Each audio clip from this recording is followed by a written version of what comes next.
हमारे इस वीडियो में हम आपके लिए छठी मैया की लीला की एक बहुत सुंदर कहानी लेकर आए हैं। बहुत समय पहले की बात है। एक बुढ़ी अम्मा थी, उनके एक बेटा और एक बहू थे।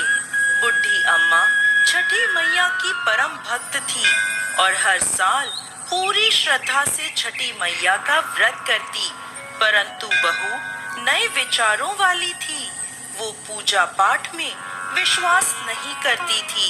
एक बार बुढ़ी अम्मा छठ पर्व करने की तैयारी कर रही थी।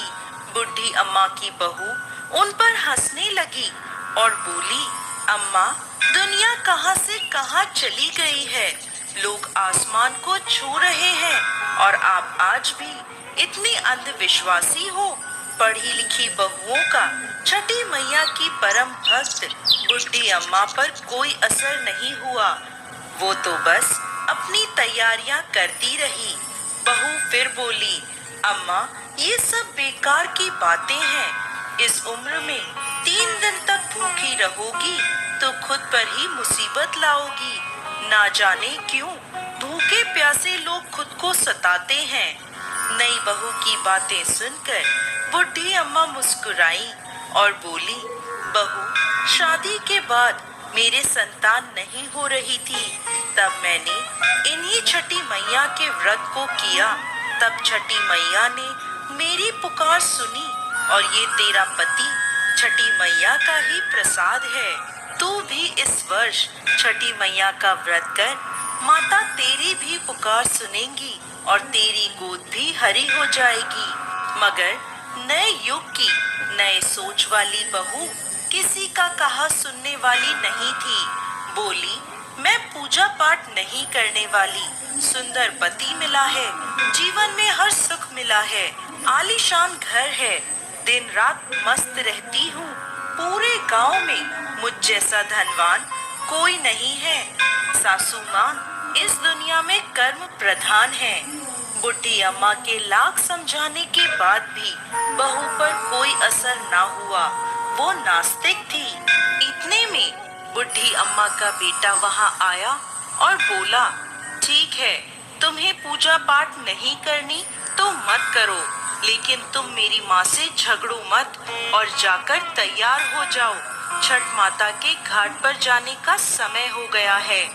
बहू बिना रुचि के उनके साथ घाट पर जाती है, लेकिन वहाँ पूजा करने की बजाय वो मेला घूमने चली जाती है। कुछ देर बाद उसका पति उसे वहाँ ना पाकर ढूंढने लगता है, तो वो हलवाई के पास स्वादिष्ट पकवानों का मजा लेती नजर आती है। पति उसे कहता है, अरे तुम यहाँ तक आई हो, कुछ देर माँ के साथ बैठो।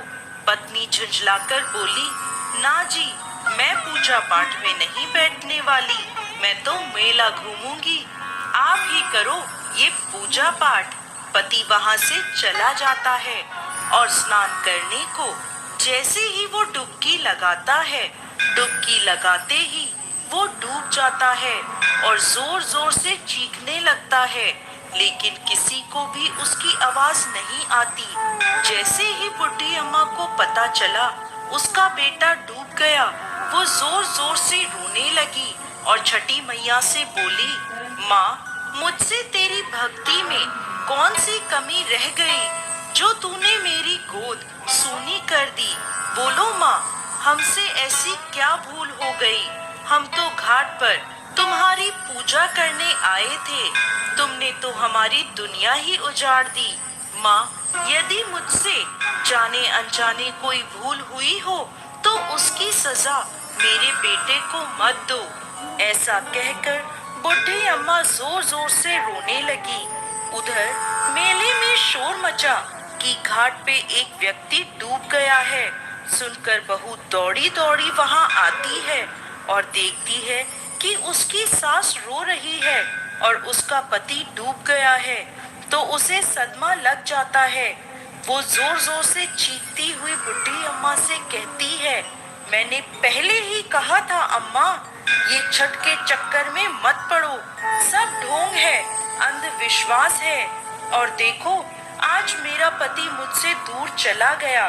ये घटना देखकर सभी लोग मन में छठी माता को पुकारते हैं, हे माँ, इस बुढ़िया की पुकार सुन लो। छठी मैया तो है ही दयालु, माता कभी अपने भक्तों को निराश नहीं करती। इधर पुत्र वियोग में बुढ़ी अम्मा जैसे ही जान देने नदी में कूदने लगती है, तभी नदी में से एक लहर उठती है और उसी लहर में से बुढ़ी अम्मा का बेटा बाहर आ जाता है। ये देख छठ घाट पर खड़े सभी लोगों की आंखें खुली की खुली रह जाती हैं। बुढ़ी अम्मा खुशी से रोने लगती है, बहू भी खुशी के मारे जोर जोर से रोने लगती है। इतने में तेज गर्जना के साथ छठी मैया प्रकट हुई और बोली, मैं कभी अपने बच्चों का अहित नहीं करती। मैंने तुम्हारी आंखों से अज्ञान का पर्दा हटाने के लिए तुम्हारे पति को पानी में डुबाया था। मैं सदैव अपने भक्तों की रक्षा करती हूँ। इस कलयुग में जो भक्त मेरी पूजा करता है, मैं उसकी मनोकामना पूर्ण करती हूँ। ये कहकर छठी मैया अंतर ध्यान हो गईं और घाट पर मौजूद सभी लोगों ने छठी मैया की जय जयकार